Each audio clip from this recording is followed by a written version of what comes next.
Every time I want to film one of these garden update videos, it's always like a cloudy, rainy feeling day.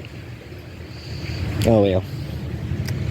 Anyways, thanks for stopping by. Welcome to the June garden. We'll start on this side and we'll work our way on down. So you can see I've got my June bearing strawberries are netted because we were having some chipmunks getting in there, getting them before I could. If you have that problem and you're okay with lethal means removal, you can pick up these reusable rat/chipmunk traps. I'm pretty sure this is Tomcat brand. And then I just scoop a little peanut butter onto the bait spot and keep on reusing it until you're out of peanut butter. But we will have to expand the net. As you can see, the everbearing is starting to fruit. My onions aren't looking too bad. They're getting big. They should start bulbing soon. The summer solstice is not very far away at all, so we will see bulbing begin shortly. And then see if I can find it, if it survived. There was one lonely cucumber in here, and now I do not see it. I'm pretty sure it was in here, so might have to try again on cucumbers. I don't know why my cukes aren't popping, but so far I've tried to plant twice with no success. We're getting out of time, so it's about to be my last attempt to plant some cucumbers before I think I'm out of time. My peas finally have started fruiting, so just harvested a few pea pods yesterday, and there's some more coming, so we'll save up on those and then have some yummy peas. Zucchinis, both looking fantastic. I love zucchini. I love watching how fast zucchini grows. Just blows my mind. And then we come over here to the rest of our onions. They're all looking pretty solid. Gonna have a couple big ones, a few small ones, that's okay. It's our first time running onions, so if we get any at all, I'll be happy. Got some marigolds that are popping up, doing real good. And then this is some kind of wild weed, but I'm pretty sure this thing flowers. So I'm trying to let it go to see what it does. And maybe bring in some pollinators that way. Over here in tomato land, everyone's doing really good. I've been plucking flowers and early fruits as they pop on, trying to get them a little bit bigger before they start fruiting. So like that one over there, our best boy needs deflowered. Aromas are starting to put in some work and catch up. And then I've got a few volunteer aromas kind of tucked in between that have popped up from the compost last year. Whoop. Hopefully I'm not stepping on any carrots. Half my carrot line popped, the other half did not. So it's okay. I'm pretty sure I can get one more line in of them, so I'll plant the other half again. And then the tomatoes are doing really good. This is 2 of the snacking tomatoes. These are the cherry snackers. And then we got the 4 plus 3, so altogether 7 Romas if the smaller ones catch up and make to that point. That there's our golden sun orange snacking tomatoes, and then my big best boy beefsteak tomatoes. I do have a couple of some more cherry snackers and some of the jelly bean snackers in the greenhouse, waiting to come out yet. So those will be like late season tomatoes at this point. They might even go into containers in case they need to come into the greenhouse. Taters, in-ground taters are looking real good, at least these front ones. These back two are a little smaller. I did have something that dug in, I'm pretty sure chipmunk. And I have a sneaking suspicion that there was some damage done down there, which is why those ones are slacking. So I don't have the highest hopes for those, but this batch is looking really good. And our potatoes in the pots over there, looks like some of them are getting ready. I'm pretty sure the one in the center pot is starting to get some blight, late blight. So I just plucked a bunch of them. But they're looking like they're starting to die off. So as long as we can hold back a little bit, even if I have to pull early, I'm pretty sure that my container potatoes are very close to harvest. These one keeps trying to flower, but I keep plucking the flower pods off. We don't need seeds. I'm not worried about seeds. I'll just chit taters later. So, good tubers. Peppers. So these ones are all my bell peppers. These ones are the jalapenos. And then those ones over there are our banana. Collard greens are hanging in there, getting bigger after finally. Red Roma, or sorry, I call them red Romas every time. Red Romaine is still doing really good. My Swiss Chard's making a huge comeback finally. It was really slow growing. And I had one harvest off of that finally. And it looks like it's popping really nice. So hopefully be able to pluck a few more leaves soon, because that stuff goes really good. You take this red romaine, a couple of the Swiss Chard, and then like 70% of this butter crunch lettuce, and that is a fantastic salad. And then we have one watermelon here. Oh, we've got one watermelon there. And so as the lettuce falls out, I'm going to just fill the center with a couple watermelons. Volunteer pumpkin, and that volunteer pumpkin, that one's getting big. So that's exciting. Our bush beans, our green bean, bush bean, garden beans. They're doing pretty good. Oh, we got another one popping out. Oh no, we lost a leaf. Oh, one more random there. Most of these are 2 per hole. So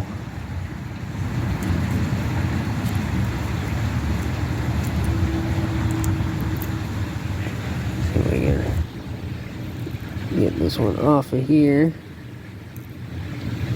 There we go. Without losing that one. So decent amount of beans there. And then we got more beans planted in here. So this half is like a red, purple, green bean. And then this half is my black beans. Corn's doing pretty good. And a lot of these are double planted. I think there's roughly 50 corn stalks in here. And then I think at the end of each, I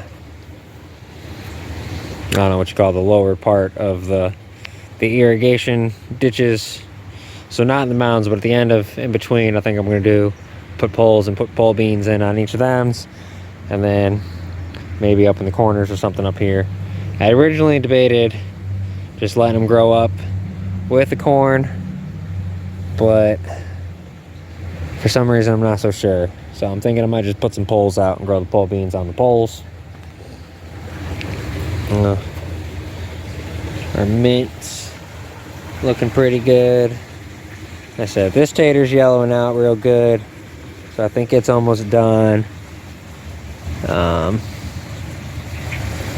That one's not really looking like blight. Let's see here. So I did miss some, so we can try and show you brown spots. You see them brown spots start spreading all over your leaves. It's a good sign that you got some late blight. So I'm pretty sure this one's got blight, and you know, this one's a thicker, denser pot, so that doesn't surprise me too much. This one looks like it's just starting to get some signs of it. Like I said, it's dying off, and it's been dying off before the blight started showing up. So I'm not worried about this one being hit with blight. But either way, with this one dying off, I'm gonna let them die back just a little bit more, and then we'll harvest these 2 pots. The purple potatoes are still looking really good. Like, they're growing really well, so I'm not worried about them yet. We'll just let them go until they're ready.